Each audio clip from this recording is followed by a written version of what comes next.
Hello friends, तो welcome है आपका नए चैप्टर में नए वीडियो के साथ में। तो बच्चों, I hope you are all doing good. So today we will start our chapter number 12 in EVS. Our chapter name is plant and animals in water. तो बच्चों, यानी कि पौधे और जानवर जो कि पानी में रहते हैं। आज हम इस चैप्टर में जानेंगे कि कौन कौन से प्लांट्स हैं, एनिमल्स हैं जो कि वाटर में रहते हैं, उनका लिविंग हैबिटेट कैसा है। So let's begin our chapter.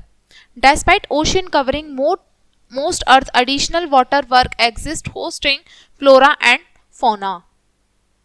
देखो, हमें पता है हमारी अर्थ का मोस्टली जो पार्ट है वो वाटर से ढका हुआ है, और वाटर बॉडीज जो है सबसे ज्यादा वो ओशियंस की फॉर्म में हो गई, रिवर्स की फॉर्म में हो गई, ठीक है। और इन सब चीजों से अलग एडिशनल वाटर वर्क जो है उसमें क्या क्या चीजें आती हैं, flora and fauna. Scientists diving into aquatic depth detail wondrous life form inhabiting the submerged world। और साइंटिस्ट जो हैं, जो हमारे जो एक्वेटिक डेप्थ हैं, यानी कि समुद्र की गहराइयों में या पानी की गहराइयों में नीचे जाते हैं और एक्सप्लोर करते हैं, देखते हैं नई नई चीज़ों की, क्योंकि हमारे फ्लोरा हैं, फौना है, इस तरीके के वर्ल्ड जो हैं क्या है, इनके बारे में बहुत सारी डिटेल्स इकट्ठा करते हैं। तो पहले बात आती है एक्वेटिक प्लांट्स की, यानी कि पानी में रहने वाले जो पौधे होते हैं वो। Especially adapted plants thrive across aquatic habitat। देखो, पानी में रहने वाले जो प्लांट्स होते हैं उनका हैबिटेट भी एक्वेटिक होता है, बिल्कुल जलीय होता है, जल में रहते हैं तो जल वाले ही उनका हैबिटेट होगा। फ्लोटिंग अपॉन और submerged with in water bodies, यानी कि ये पानी के ऊपर, यानी कि जो वाटर बॉडीज होती हैं उनके ऊपर तैरते रहते हैं, वहीं पे ही ग्रो करते हैं।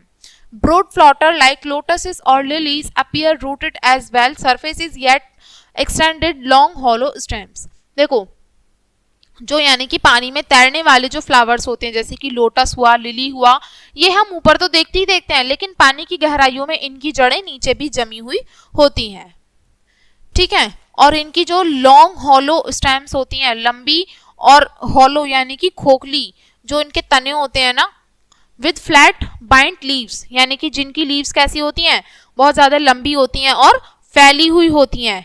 Downward from immerse tubers rhizomes basis, जो कि कैसे होती हैं, डाउनवर्ड होती हैं, नीचे की तरफ होती हैं, जो उनके राइजोम का जो बेसिस होता है ना, यानी कि जो स्टेम होती है उससे कनेक्टेड होती हैं और पानी में तैरी हुई होती हैं ऊपर, हमें पता है ऐसी होती हैं लोटस की लीव्स। अदर लाइक डकवीड और water hyacinth lack anchoring concentrating dissolve atmospheric gas with spongy tissue instead for perpetual motion across current. और भी बहुत सारी अलग चीजें हैं, जैसे कि डकवीड हुआ और वाटर हाइसिंथ हुआ, ठीक है। इनमें किसकी कमी होती है, एंकरिंग की, और यानी कि एटमॉस्फेरिक गैसेस जो होती हैं डिसॉल्व होती हैं उनकी वो होती है, इसमें कंसंट्रेशन होता है पूरा विद इन स्पंजी टिश्यूज, और इनके जो स्पंजी टिश्यूज होते हैं उसकी जगह पे क्या होता है, perpetual motion across currents. Submerged variety, और इसमें भी बहुत सारी अलग अलग वैरायटी हैं, जैसे कि vallisneria, establish benthic soil yet stretch slimmer foliage skywards. देखो, जो हमारी वैलेंसनेरिया है, ठीक है, ये क्या एस्टेब्लिश करती है, बेनेथिक सॉइल। कब तक वो होती है उसमें, जब तक कि जो हमारे फॉइलेज होता है ना, स्लिमर होता है, फॉइलेज स्लिमर जब तक स्ट्रेच नहीं हो जाता स्काई वर्ड्स यानी कि ऊपर की तरफ, तब तक वो उसमें ही अटैच रहती है। तो ये आपको नीचे कुछ पिक्चर दी हैं जिसमें लोटस, वाटर लिली, डकवीड और वैलेंसनेरिया की पिक्चर आपको दी हैं। अब है शैलो वाटर्स। शैलो, देखो, डीप तो बोलते हैं गहरे को, और शैलो बोलते हैं मतलब जो ज्यादा गहरा नहीं होता ना उसको। Greatest animal diversity occur nearest शोर। हमें पता है मोस्टली जो एनिमल डाइवर्सिटी है वो कहाँ पे रहती है, पानी के किनारों के पास में ही रहती है।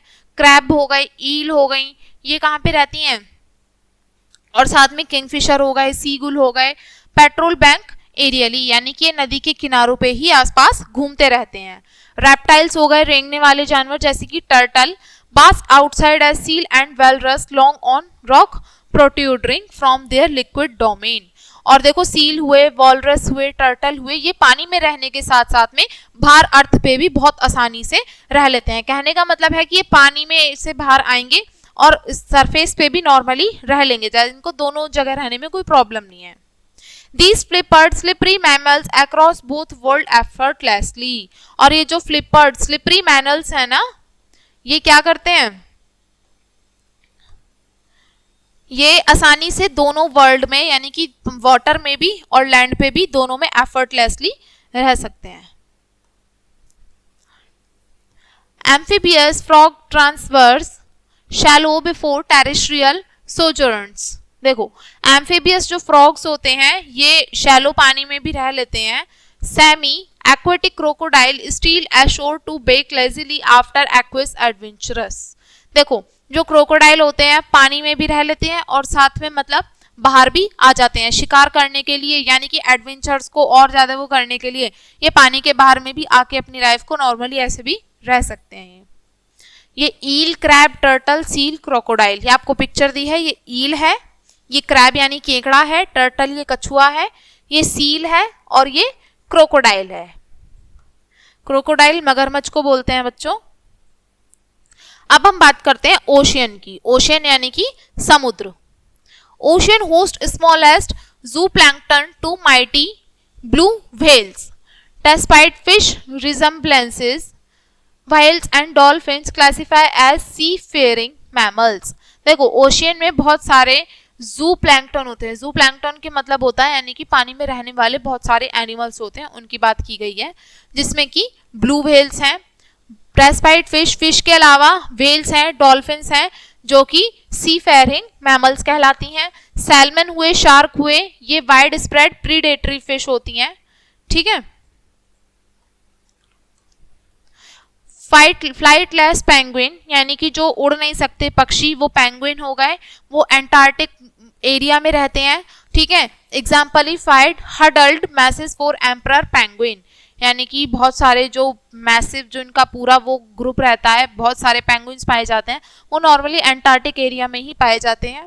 जेलीफिश हुई, sea star, lobster, octopi and squid constitute common marine spineless invertebrates. Invertebrates वो होते हैं बच्चों जो पानी में रहने वाले होते हैं, उनको ही बोल देते हैं समुद्र में, यानी कि ये सारे जो एनिमल्स होते हैं ये पाए जाते हैं। अब हम बात करेंगे रिवर्स की यानी कि नदी की। नदी में कौन कौन से जानवर पाए जाते हैं। Rivers and stream host fascinating creatures like elongate, anaconda, बहुत सारे अलग अलग क्रिएचर्स प्राणी रहते हैं जिसमें कि एनाकोंडा हुआ, lurking within Amazon water to snatch thirsty animals approaching for drinks. और एनाकोंडा जो होते हैं यानी कि पानी में वाटर बॉडीज के आसपास में जो भी जानवर पानी पीने के लिए आते हैं, उन जब वो अपने पानी पीने आते तो तभी उनको अपना शिकार बना लेते हैं, ऐसे वो अपना हैबिटेट में सर्वाइव कर पाते हैं। Turtles frequent this habitat alongside exotic regional fish like puffer fish found from India to balmy South East Asian climes. इसके अलावा देखो टर्टल्स जो होते हैं वो भी रहते हैं इनके साथ में, और साथ में जो हमारी रीजनल फिश होती हैं जैसे कि पफर फिश होती हैं वो पाई जाती हैं इंडिया से लेके कहां तक पाई जाती हैं, साउथ ईस्ट एशियन क्लाइम्स में पाई जाती हैं। द मेगा डाइवर्स अमेजन जो नदी है सबसे बड़ी, जिसमें कि बहुत बड़ी डाइवर्सिटी पाई जाती है वाटर की भी और एनिमल्स की भी, जिसमें कि रेड पिराना फिश होती है, रेड पिराना एक फिश का नाम है, एंड ऑड लुकिंग बोटू फिश, और सबसे अलग दिखने वाली बोटू फिश भी पाई जाती है। Playful otters coupled with endangered Indian घड़ियाल भी पाए जाते हैं। ठीक है। और रिप्रेजेंट क्विंटेसेंशियल रिवर ड्वेलर्स। ठीक है। यानी कि रिवर ड्वेलर का मतलब होता है पानी में रहने वाले जो द्वंद्वी होते हैं ना, जो द्वंद्व करते हैं वो, उनको रिप्रेजेंट करते हैं जो घड़ियाल होते हैं, भारतीय घड़ियाल। Calmers lake and pond nurture glittering carp fish near placid surface hosting resident bull frog. और साथ में देखो जो नदियां होती हैं उनके पास में जो तालाब होते हैं, झील होती हैं, वहां पे शांत रहने वाली जो होती हैं उनके पास में कार्प फिश पाई जाती हैं। ठीक है। और जो कि बुल फ्रॉग होते हैं उनके साथ में रहते हैं, और ये दोनों मतलब एक ही जगह पे रह सकते हैं आसानी से। तो आपको यहाँ पे नीचे पिक्चर दी है, anaconda, turtle, puffer fish, boto and घड़ियाल। ये एनाकोंडा है, ये टर्टल है, ठीक है, ये पफर फिश है, घड़ियाल है ये। तो बच्चों ये था आपका चैप्टर। आई होप आपको ये वीडियो समझ में आई होगी। और बच्चों, ये वीडियो देखने के लिए थैंक यू।